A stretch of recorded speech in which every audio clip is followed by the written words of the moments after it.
Hey, good morning you guys, no? Kumusta? Balik din si Markoy ang guwapitong... Wow! Wapo, chip. Guys, kumusta inyong buwan? Kumusta inyong quarantine? Oh, sad to say nga ang Cebu City, gibalik og gikan sa GCQ, gibalik siya og ECQ. Tungod sa nagkataas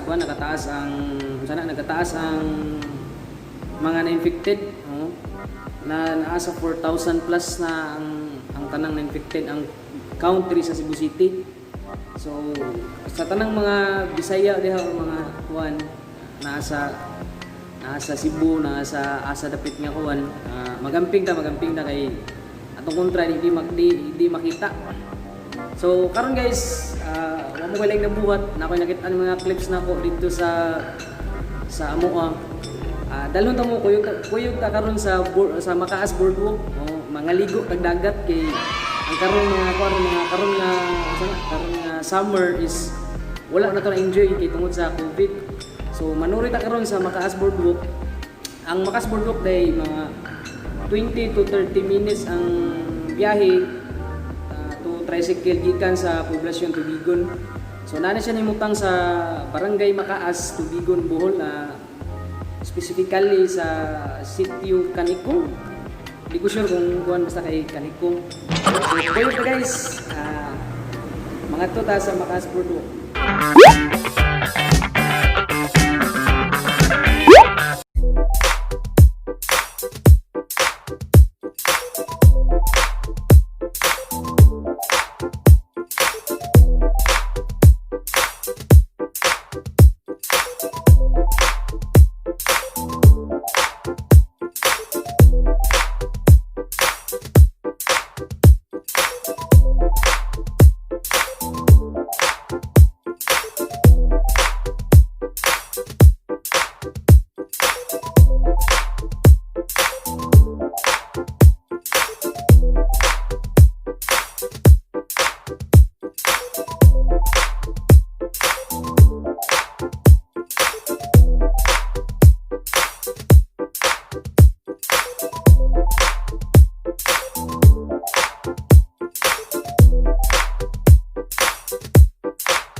Kumusta ang suroy na to sulod sa boardwalk, di ba? Nindot, kung sa mga tagtaod, di ba?